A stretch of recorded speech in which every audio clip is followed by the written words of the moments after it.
buenas tardes. Mi nombre es Carlos Tapia Florián. Soy jefe del órgano resolutivo de procedimientos sumarísimos de la Oficina Regional de Tacna.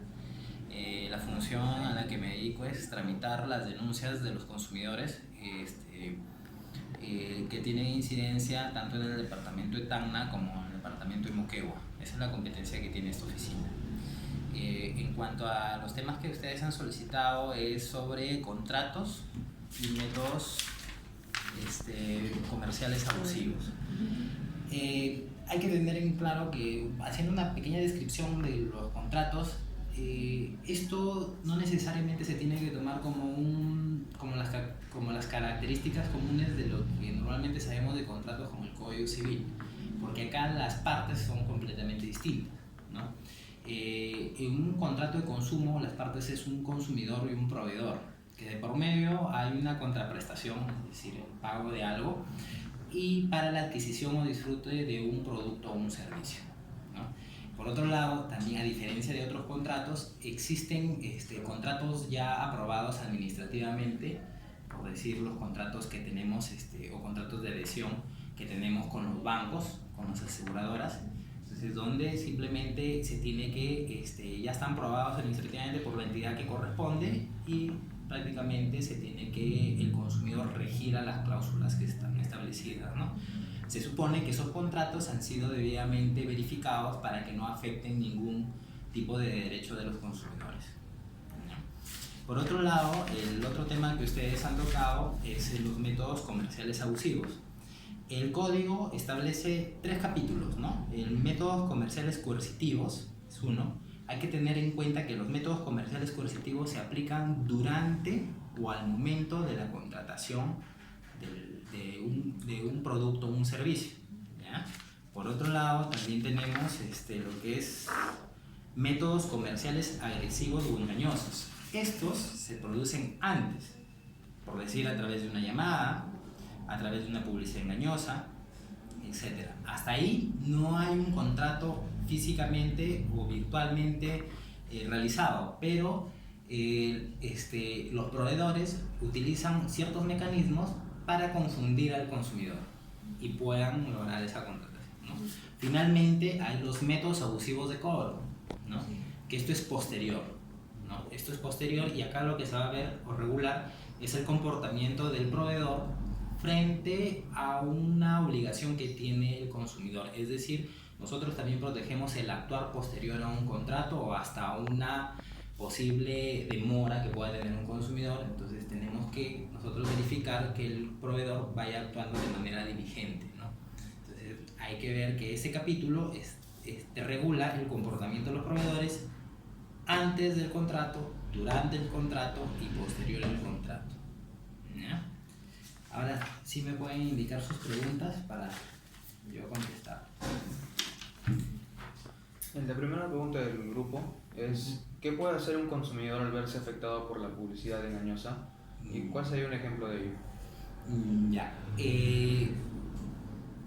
Una publicidad engañosa, por lo general, lo que busca es confundir al consumidor, ¿ya? Dentro de estos puede haber la creencia de que ha ganado, o puede ser que ha ganado o tiene muchas ventajas sobre lo que se le está ofertando, y al momento de verificar no es así, ¿no? Quizás hasta es muy oneroso, pero la publicidad hace que se genere esa sensación, ¿no? Esa sensación. Ahora, ¿qué puede hacer el Indecopy? Ustedes tienen acá 3 mecanismos. El Indecopy te ofrece 3 mecanismos para solución de controversias. Uno es el servicio de atención al ciudadano, que su finalidad es tramitar los reclamos. Este es un procedimiento rápido y gratuito que busca que las partes solucionen el problema de manera pacífica a través de una audiencia de conciliación.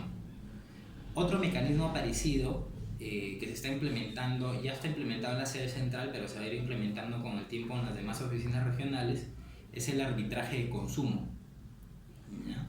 El Indecopy en Lima tiene árbitros encargados o especializados en lo que es materia de protección al consumidor y pueden acceder también a ese sistema, ¿ya? Si ya llevaron el curso de arbitraje, el árbitro viene a ser un juez particular. Es una persona especializada que te va a emitir una especie de resolución o una sentencia, pero es particular. Extrajudicial. Es algo así, ¿no? Entonces, se someten las partes y lo solucionan, ¿no? En estas dos instancias, tanto en el procedimiento de reclamo como en el arbitraje de consumo, no hay sanciones, pero sí se busca solucionar la controversia de manera rápida y pacífica. En el caso que el consumidor no acepte esas dos opciones o no se llegue a una solución en esas dos opciones, tiene la posibilidad de iniciar un procedimiento sancionador a través de una denuncia. Ahí lo que se va a hacer es una investigación para determinar si hay una publicidad engañosa en este caso, ¿no? Y determinar si se aplica una sanción o no. Un ejemplo muy común que hay de publicidad engañosa es a veces las promociones que se pueden ofertar, ¿no? Por decir, te vas, dice, no sé si les ha pasado o a algún conocido, ven promoción el día de 300 soles a 150 soles. Te acercas a caja y te dicen, no, esto es sola exclusivamente para los que tienen determinada tarjeta de crédito.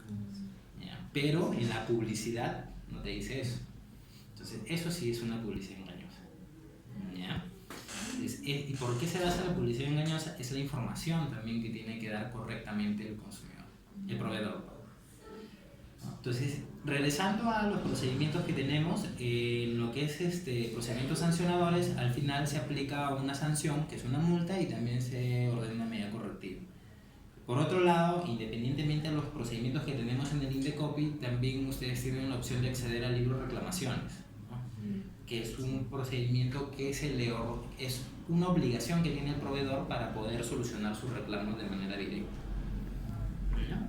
A ver, la siguiente pregunta. Ya. La pregunta número 2 es: ¿cómo puedo saber si se está ejerciendo una cláusula abusiva y qué debo hacer ante ella? Ya.